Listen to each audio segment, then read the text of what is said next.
Et bien coucou les petits gens, c'est Big BT et aujourd'hui je me suis rendu compte qu'en fait au niveau des services de streaming payants en France c'était un peu le bordel. Donc je me suis dit qu'on allait reprendre les vidéos retour aux bases avec ça. Aujourd'hui on fait donc le point sur les services de SVOD en France. C'est parti. Et bien sûr, en parlant de services de SVOD, on ne peut pas passer à côté. C'est la référence en matière de SVOD, c'est bien sûr Netflix. Netflix est un service de streaming disponible depuis 2007, dont le prix varie entre 7,99€ et 15,99€. 7,99€ c'est le format Netflix essentiel en qualité standard avec un seul écran. À 11,99€ on retrouve le Netflix standard en Full HD jusqu'à 2 écrans en simultané. Et à 15,99€ c'est le Netflix Premium que l'on peut regarder jusqu'en 4K et jusqu'à 4 écrans en simultané. Au niveau du catalogue, on a de plus en plus de contenu original qui permet à Netflix de rester leader malgré le développement des concurrents et l'augmentation de son prix. On retrouve par exemple au niveau des séries Stranger Things, La Casa des Papel, House of Cards, Mindhunter, Orange is the New Black, Narcos, The Crown, The Witcher, etc. Il mise aussi sur certains films originaux comme The Irishman de Martin Scorsese, récompensé dernièrement aux Oscars. Vous pouvez aussi retrouver sur Netflix des centaines de documentaires, comme dernièrement un documentaire sur Gims ou encore un documentaire sur Big Flo et Oli. Au niveau maintenant d'Amazon Prime Video, le gros point positif, c'est clairement le prix. Pour 5,99€ par mois ou 49,99€ par an, on a accès à tout le catalogue d'Amazon Prime Video, plus l'accès à Amazon Prime, ainsi que l'accès premium à Twitch, entre autres avantages. Ça fait quelques temps que Amazon Prime Video est lancé, environ 4 ans, mais ça fait seulement quelques mois que ça devient doucement un réel concurrent à Netflix. Au niveau du catalogue, la grosse série qui a vraiment propulsé Amazon Prime Video, c'est la série The Boys qui a particulièrement aidé à l'augmentation du nombre d'abonnés et qui, je peux vous le dire, est folle. Sinon, on a aussi différents films qu'on peut retrouver comme les Kingsman, les Hobbits, etc. On a aussi une série Seigneur des Anneaux qui doit arriver normalement dans quelques mois et beaucoup de one-man show français pour ceux qui aiment ça. Le gros point négatif par contre d'Amazon Prime Video, c'est l'interface. Parce que l'interface, contrairement à Netflix, c'est la galère. L'algorithme de recommandation, il est pas si ouf que ça. L'interface pour téléphone n'est vraiment pas terrible non plus. Donc voilà, c'est un peu le problème. Je passe maintenant à Disney+, qui est arrivé en France que début 2020 et qui a fait un carton.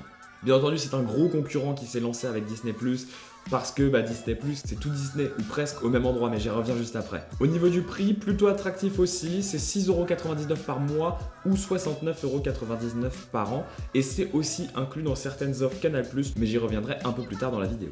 Au niveau du catalogue, c'est un catalogue très familial, on a tous les films d'animation et toutes les séries d'animation produites depuis les années 30, on a les Pixar, on a les Marvel, on a les Star Wars, sauf bien entendu ceux qui n'y sont pas à cause de la chronologie des médias. Pour ceux qui ne savent pas, la chronologie des médias, c'est le fait de devoir attendre 36 mois, c'est-à-dire 3 ans après sa sortie en salle, pour pouvoir diffuser un film sur un service de streaming.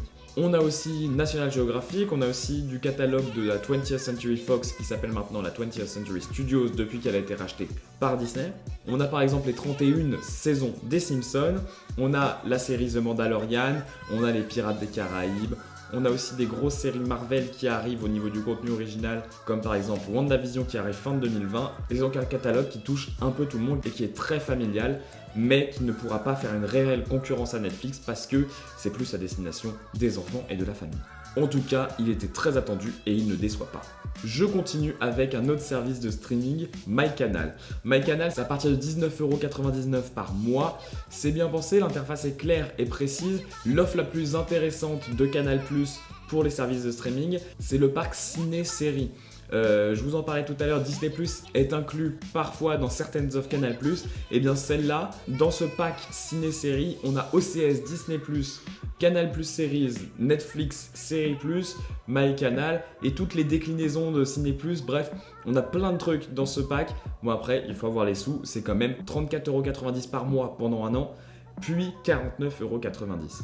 On passe maintenant à OCS. OCS, c'est un service de streaming qui a un contrat d'exclusivité avec HBO. C'est-à-dire qu'on y retrouve toutes les séries HBO, donc The Walking Dead, Chernobyl, Game of Thrones, Watchmen, Six Feet Under, etc. etc.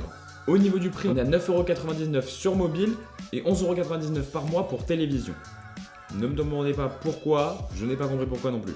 Le gros point négatif d'OCS, c'est que c'est disponible uniquement en Full HD, là où tous les concurrents sont pour la plupart en 4K. Et le deuxième point négatif, c'est qu'il n'y a pas non plus un très gros catalogue et c'est pour ça que c'est intéressant dans le pack avec MyCanal. Je finirai sur un dernier service de streaming qui est arrivé dernièrement en France, c'est Apple TV+, pour un prix de 4,99€ par mois et c'est gratuit pendant un an pour l'achat d'un appareil Apple.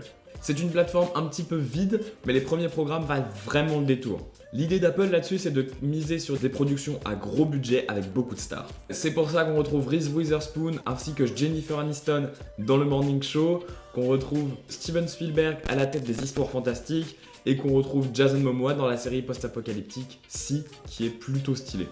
Le gros point négatif, c'est que bien sûr, comme tout de chez Apple, c'est centré principalement pour les clients d'Apple. Bien entendu, ça sera beaucoup plus simple d'accéder à Apple TV+ sur un Mac ou sur un iPhone que sur n'importe quel autre appareil. Mais franchement, j'entends beaucoup de bien de la plupart des séries et il y a certaines séries que j'ai déjà vues et qui sont folles, donc n'hésitez pas à aller checker ça si vous avez récemment fait l'acquisition d'un Mac ou d'un iPhone.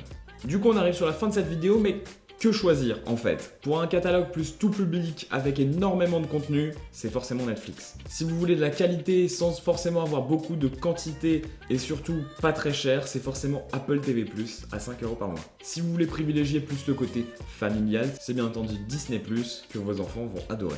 Vous cherchez un contenu beaucoup plus adulte avec un excellent rapport qualité-prix, c'est forcément Amazon Prime Video.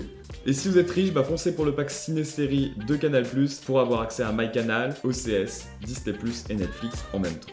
Et bien voilà, j'espère que cette vidéo vous aura aidé à comprendre un peu tout ce bordel et que vous aurez pu faire votre choix. Moi de mon côté, j'ai Netflix et j'ai Disney+. Je suis encore dans le mois gratuit pour Amazon Prime Video et j'ai acheté dernièrement un appareil Apple, donc j'ai Apple TV+. Du coup, j'ai clairement un large choix et j'en suis plutôt content. Franchement, il y a plein de choses différentes sur les différentes plateformes. Foncez, n'hésitez pas à aller voir ça. Et dites-moi dans les commentaires, vous, à quel service de streaming vous êtes abonné. Sur ce, des bisous tout le monde, lâchez un like, c'était BigBT.